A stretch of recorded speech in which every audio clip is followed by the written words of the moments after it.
Bismillahirrahmanirrahim. Assalamualaikum warahmatullahi wabarakatuh. Pada pagi yang mulia ini, saya Muhammad Faiz bin Abdul Nizam dan ahli Kemulayan lain akan membentangkan tajuk assignment kami iaitu kepentingan pengajian usul fiqh terhadap perkembangan fiqh. Assalamualaikum warahmatullahi wabarakatuh. Nama saya Nur Nabila binti Razi. Saya daripada kumpulan 5 ingin membentangkan tajuk 2 iaitu kepentingan pengajian usulul fiqh dalam perkembangan fiqh. Jadi sebelum itu suka untuk saya definisikan apa itu usulul fiqh. Usulul fiqh berasal dari perkataan bahasa Arab daripada dua perkataan iaitu usul dan fiqh. Usul dari segi bahasa ialah asas, manakala fiqh pula dari segi bahasa pemahaman yang mendalam terhadap sesuatu perkara. Gabungan kepada dua-dua perkataan ini, usulul fiqh bermaksud suatu kaedah yang diaplikasikan oleh para mujtahid untuk mengistinbatkan sesuatu hukum syarak yang bersifat amali yang diperolehi daripada dalil-dalil dan nas-nas Al-Quran yang terperinci. Secara umumnya, ilmu usul fiqh ini membincangkan mengenai dalil-dalil tafsili. Antara kepentingan pengajian ilmu usul fiqh ini yang pertama, mengetahui cara ulama dan mujtahid mengeluarkan hukum dan menetapkan sesuatu hukum itu.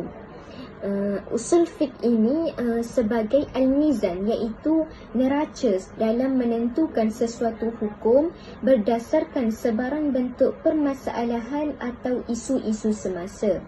Hal ini kerana dalam metodologi hukum ilmu usul fiqh ini, para mujtahid telah menyusun atur sumber-sumber yang digunakan dalam memperincikan bentuk-bentuk hukum yang bersesuaian sebelum hukum tersebut diistinbatkan. Para mujtahid akan menggunakan ilmu ini bagi mencari jawapan kepada semua permasalahan yang timbul dalam masyarakat. Ilmu usul fiqh ini tidak digunakan untuk mencari jawapan kepada masalah akidah, tetapi ilmu usul fiqh ini hanya tumpu kepada masalah yang berkaitan ibadah amaliyah sahaja. Hal ini kerana hasil daripada perbincangan para mujtahid untuk mendapatkan sesuatu jawapan ini dipanggil sebagai satu ijtihad. Para mujtahid dan ulama juga tidak terhad menggunakan sumber-sumber primer. Mereka juga menggunakan sumber-sumber sekunder. Apa itu sumber-sumber primer dan apa itu sumber-sumber sekunder? Sumber primer merupakan dalil yang disepakatikan oleh para ulama untuk dijadikan hujah. Manakala sumber sekunder pula dalil yang diperselisihkan oleh para ulama untuk dijadikan hujah atau sandaran kepada jawapan tersebut. Sebagai contoh, Imam Abu Hanifah, beliau akan meletakkan Al-Quran sebagai sumber utama untuk mendapatkan sesuatu hukum. Jadi sekiranya hukum tersebut tidak ada di dalam Al-Quran, beliau akan beralih kepada sunnah Rasulullah sallallahu alaihi wasallam. Jadi yang ketiga, jika tidak ada juga hukum di dalam sunnah dan Al-Quran, beliau akan beralih kepada para sahabat dan akan berpegang dengan pegangannya.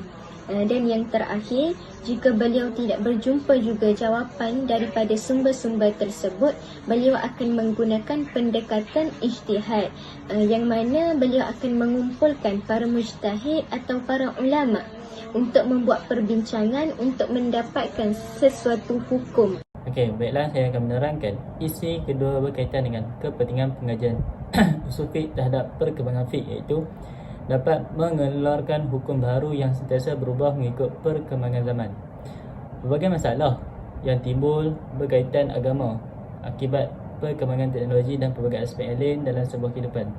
Masalah yang timbul kerana aktiviti harian kita adalah bertepatan dengan disiplin-disiplin ilmu usul fiqh. Jadi bagi meneruskan kehidupan yang harmoni, kita sebagai Muslim perlu menangani masalah yang timbul dalam kehidupan seharian kita, terutamanya apabila ianya melibatkan hukum hakam agama Islam itu sendiri.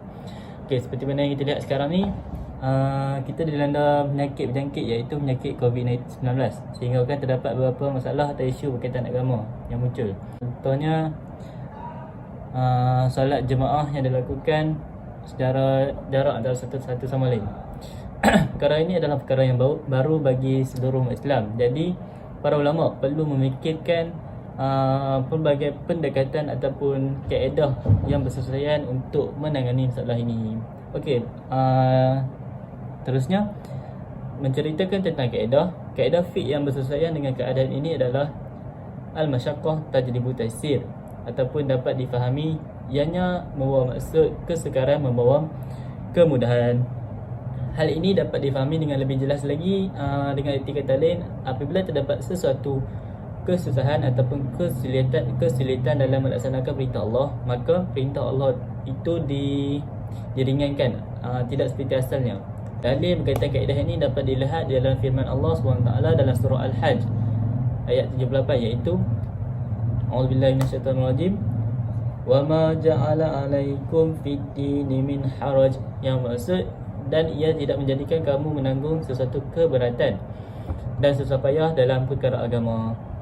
Okey, membincangkan tentang kemudahan ataupun keringanan dalam soal agama ini, kita perlu memahami apakah sebab-sebab keringanan itu dibenarkan, apakah jenis keringanan dan juga apakah hukum pelaksanaan keringanan tersebut. Kita lihat yang pertama, sebab takfif. Apakah takfif ni? Takfif ni bermaksud kepada keringanan yang menggugurkan kewajipan.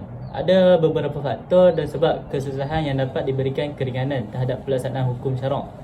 Yang pertama, kita tengok musafir, orang sakit, orang yang terpaksa atau dipaksa, lupa, jahil, dan yang terakhir adalah kesukaran yang tidak dapat dielakkan. Beralih kepada jenis keringanan pula, menurut pendapat majoriti ulama, jenis keringanan ataupun rukhsah ni ada 7. Yang pertama, kita ingat keringanan dengan menggugurkan. Sebagai contohnya, gugur solat Jumaat jika ada halangan tertentu. Macam sekarang lah, keadaan sekarang ni kan. Kemudian yang kedua, kita tengok keringanan dengan mengurangkan. Yang ketiga, keringanan dengan gantian ataupun penukaran. Yang keempat, keringanan dengan mendahulukan. Yang kelima, keringanan dengan mengakhirkan. Yang keenam, keringanan kerana terdesak atau terpaksa. Dan yang terakhir, yang ketujuh adalah keringanan dengan perubahan. Okey, yang terakhir kita tengok, kita lihat kepada jenis hukum keringanan. Jenis hukum yang berkaitan dengan rukhsah adalah yang pertama, wajib dilakukan. Yang kedua, sunat dilakukan. Yang ketiga, harus dilakukan dan boleh ditinggalkan. Yang keempat, rukhsah lebih baik ditinggalkan. Yang terakhir adalah rukhsah makruh dikerjakan. So ada 5 jenis hukum keringanan yang berkaitan dengan rukhsah. Bismillahirrahmanirrahim. Saya Nur Aimuni binti Mazri akan meneruskan pembentangan mengenai kepentingan ilmu usul fiqh yang ketiga, iaitu melalui ilmu usul fiqh ulama berfatwa mudah untuk mengeluarkan hukum kerana terdapat panduan. Antara sumber yang menjadi panduan iaitu terdiri daripada sumber-sumber yang disepakati seperti Al-Quran, As-Sunnah, Ijma' dan Al-Qiyas.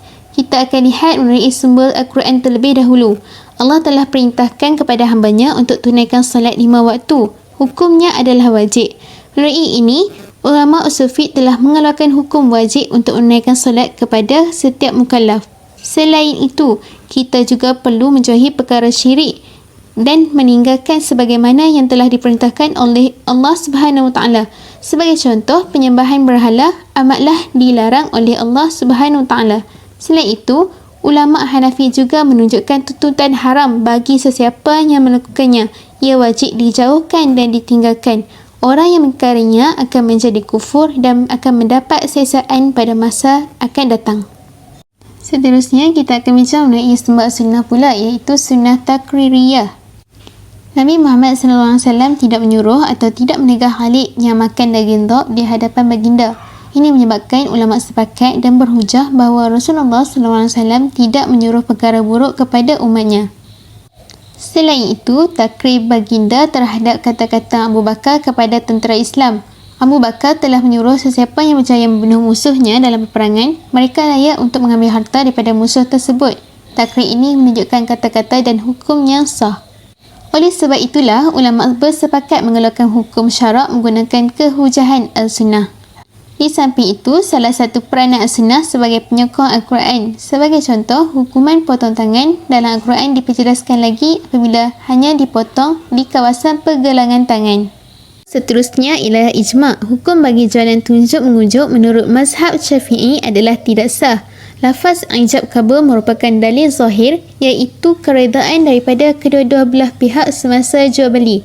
Sebagai contohnya, penjual menghulur barang. Dalam masa yang sama, pembeli pun menghulurkan wang mereka. Perbuatan mereka ini dikira meredai antara satu sama lain. Di samping itu, menggunakan sumber al-qiyas untuk mengeluarkan hukum bagi penggunaan bahan terlarang seperti dadah, ganja, pil hayal dan menghisap gam.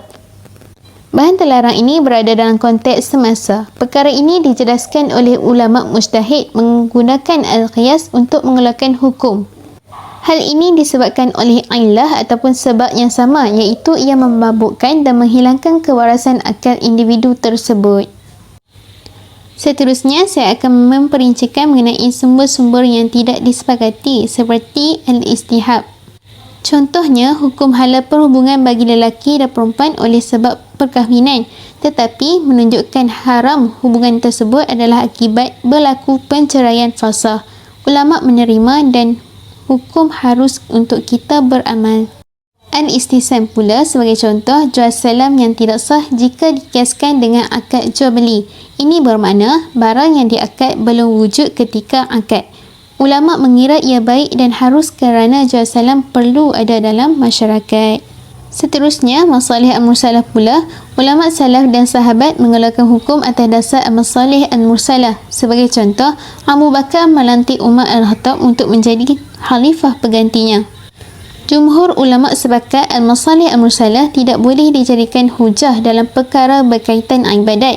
Hal ini kerana perkara berkaitan ibadat tidak berlaku ijtihad dan dilakukan berdasarkan perintah syarak. Seterusnya, al-uruf.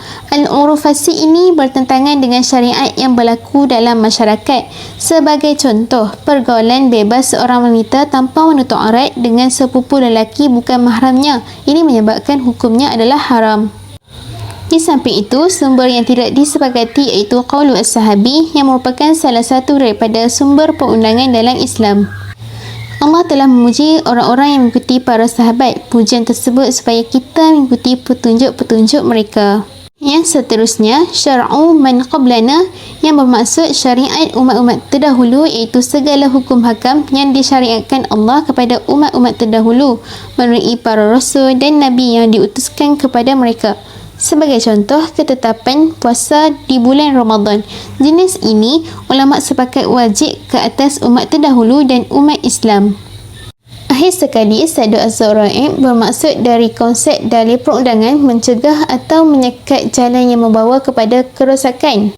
Sebagai contoh, meminum arak adalah bahaya dan membawa kepada kerosakan akal. Hukumnya, jumhur ulama sepakat ia mesti dibendung. Selain daripada itu, kita dapat lihat daripada contoh, melihat aurat ajnabi juga membuka laluan ke arah zina dan ia amatlah dilarang. Usul fiqh merupakan satu instrumen terpenting dalam pengajian fiqh. Sehubungan itu, usul fiqh adalah suatu ilmu yang unik kerana ia menggabungkan unsur ketuhanan dan kemanusiaan, iaitu wahyu dan akal. Keistimewaan ini menurut Imam Al-Ghazali menjadikan ilmu usul fiqh sebagai bidang ilmu yang paling berwibawa, dihormati dan mempunyai kedudukan yang tertinggi. Akal boleh didefinisikan sebagai salah satu peralatan rohaniah manusia yang berfungsi untuk mengingat, menyimpulkan, menganalisis, menilai adakah sesuatu itu sesuai, benar atau salah. Oleh itu, kenapa akal tidak boleh diterima dalam menetapkan sesuatu hukum? Hal ini kerana akal dilihat sebagai satu unsur penting dalam diri manusia. Ia malah menjadi unsur pentakrif yang membezakan manusia dari makhluk-makhluk Tuhan yang lain. Di samping itu, akal tidak boleh digunakan untuk mencipta hukum-hukum Islam kerana ia dapat membawa kepada pemikiran yang salah dari agama-agama lain. Contohnya, agama-agama lain akan memandang Islam ini lemah disebabkan oleh hanya meletakkan hukum menggunakan akal, sedangkan mereka mencari sumber hukum dengan berpandukan sesuatu kitab. Bagi mereka, penggunaan akal dalam memahami sesuatu merupakan satu kecenderungan dan pendekatan yang merosakkan kerana ia akan membawa manusia jauh dari agama. Akal dilihat sebagai sesuatu yang rendah peranannya dalam membuat sesuatu penilaian. Lebih jauh, ada yang mengatakan ia merupakan alat yang menyesatkan. Namun ada juga yang menilainya dari sudut pandangan yang negatif, terutama yang berkecenderungan untuk mempertentangkan akal dengan agama. Para ulama memberi definisi wahyu sebagai pemberitahuan Allah kepada seorang Nabi tentang berita-berita gaib, syariah dan hukum tertentu. Persoalannya, mengapa perlu menggunakan wahyu? Wahyu merupakan satu sumber dan panduan kepada setiap individu dan masyarakat seluruhnya. Maka sebarang pemikiran manusia walau sejauh mana kebijaksanaannya tetapi bertentang dengan ajaran wahyu dianggap salah dan wajib diperbetulkan. Sumber pensyariatan yang telah disepakati oleh ulama Islam, bahkan umat Islam sejak dari zaman Rasulullah SAW sehingga kini ialah Al-Quran dan Al-Sunnah. Apapun setiap hukum hendak diputuskan mestilah dilandaskan kepada sumber utama iaitu Al-Quran dan Al-Sunnah. Walaupun terdapat hukum baru yang belum diputuskan oleh ulama terdahulu, para mujtahid tetap berijtihad dan menjadikan nas-nas syarak sebagai panduan. Fiqh semasa yang dibawa oleh ulama sentiasa berpaksikan kepada nas-nas Al-Quran dan As-Sunnah. Dalam ijtihad semasa, maklumat berkaitan isu-isu yang dikaji juga adalah penting. Justeru, setiap isu yang perlu diijtihad memerlukan kepada maklumat dan ilmu yang lengkap dalam bidang berkenaan. Sebagai contoh, hukum vaksin dalam imunisasi penyakit memerlukan maklumat yang lengkap tentang bahan, kaedah penyediaan, pemprosesan, kaedah dan kesannya. Kebiasaannya, maklumat ini akan diminta oleh mujtahid sebelum beliau menggunakan kepakaran syariahnya untuk mempertimbangkan hukum. Kriteria rasional akal yang diaplikasikan melalui Al-Qiyas hampir sama dengan bidang pengajian yang lain seperti sains. Sejarah telah membuktikan bahawa setiap teori ilmiah tidak mungkin dapat berkembang dan berdaya saing serta berupaya dipraktikkan sama ada melalui proses evolusi atau revolusi tanpa didahului oleh uji kaji sejarah kerja lapangan. Hukum Islam dianggap rasional kerana asas penghujahnya adalah rasional dan bersistematik. Sebab atau alasan hukum adalah asas kepada pembentukan hukum berasaskan Al-Qiyas. Secara logiknya, isu-isu atau permasalahan hukum yang berlaku adalah tidak terhad, sedangkan peruntukan hukum dalam Al-Quran dan As-Sunnah bersifat umum dan terhad. Oleh itu adalah mustahil kepada sesuatu yang terhad dapat mengawal sesuatu yang fitrah bersifat tidak terhad. Seterusnya, iklah adalah satu elemen yang dijadikan Allah sebagai satu sebab sesuatu hukum itu wajib, haram dan sebagainya. Proses untuk mengenal pasti iklah dan meletakkannya di sesuatu tempat yang sewajarnya memerlukan pola pemikiran yang rasional dan sistematik. Garis panduan kepada mengenal pasti iklah yang sebenarnya dipraktikkan berdasarkan masalah al-iklah yang terdiri daripada 3 langkah iaitu tangkid al-manat, tahrij al-manat dan tahqiq al-manat yang berbentuk logik. Tangkid al-manat iaitu pembersihan dan pemilihan. Iklah perlu diaplikasikan sebagai proses peringkat pertama. Proses ini menjadi sandaran dalam mengkaji iklah yang tepat dan relevan untuk dianggap sebagai sebab atau alasan dalam mana-mana hukum menerusi kaedah pemilihan yang teliti. Tahrij al-manat pula adalah proses akal untuk memikirkan dan mengeluarkan elemen-elemen yang mungkin menjadi sebab kepada sesuatu hukum itu seperti persetubuhan, bulan puasa, pelaku kesalahan dan sebagainya yang difikirkan mempunyai kaitan daripada segi hukum. Ini selalunya melibatkan usaha pemikiran yang berbentuk iqalah, munasabah, taqsim, dauran, syabah dan sebagainya yang boleh mengeluarkan iklah untuk membuat pemilihan nanti. Proses penentuan iklah ini dilakukan setelah melalui proses tangkid al-manat. Penggunaan Al-Qiyas untuk mengeluarkan hukum kepada kes baru dengan menyamakan kepada hukum kes yang sedia ada berasaskan persamaan iklah perlu berlandaskan dalil hukum tertentu kerana Al-Qiyas adalah cabang daripada usul yang ada. Baiklah. Kepentingan pengajian usul fiqh terhadap perkembangan fiqh yang terakhir adalah dapat mengetahui faktor dan punca ulama berselisih pendapat mengenai sesuatu hukum serta mengeluarkan hukum baru. Jika berlaku masalah, mestilah ianya ada beberapa faktor di sebalik masalah tersebut. Allah jadikan kita ni sebagai manusia yang sempurna, yang mulia, yang ada akal dan juga fikiran. Namun akal fikiran kita ni sebagai manusia adalah berbeza dari sudut tahapnya. Hal ini menyebabkan banyak perselisihan yang berlaku sehingga wujudnya berbagai mazhab dan juga aliran yang lain yang mana kita dapat lihat sehingga ke hari ini. Antara sebab-sebab berlakunya perselisihan pendapat adalah terlihat pertama pemahaman terhadap bahasa Arab, kerana bahasa Arab kaya dengan kaedah-kaedah ataupun uslub-uslub dan makna-maknanya. Yang kedua, manhaj Al-Quran di dalam menyatakan ayat suatu hukum serta seperti terdapat ayat mujmal, mufassal dan sebagainya.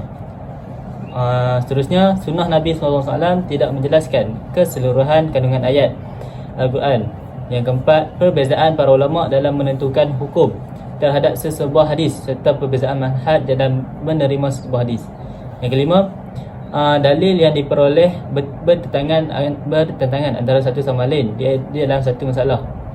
Maksudnya banyak dalil lah terima. Ada orang cakap ni dia ambil daripada dalil ni, yang ulama ni pula cakap ambil daripada dalil ni. Yang keenam, kefahaman dari sudut perbuatan atau perintah Rasulullah SAW sama ada ia bentuk wajib, sunat, harus dan sebagainya. Dan yang terakhir, perbezaan dari sudut jenis dalil, adakah boleh dijadikan sebagai hujah ataupun tidak. Kemudian kita lihat pada adab-adab yang diajarkan oleh Islam dalam menguruskan perselisihan yang berlaku. Yang pertama, kita lihat ikhlas kerana Allah dalam mencari kebenaran. Yang kedua, berlapang dada dalam masalah yang diperselisihkan. Yang ketiga, tidak mengeluarkan kata-kata kasar. Yang keempat, menghormati pihak yang berbeza. Dan yang terakhir, tidak menuduh pihak yang berbeza dengan tuduhan yang jahat. Okey, saya rasa sampai di sini saja pembincangan kami pada hari ini. Sekian, terima kasih.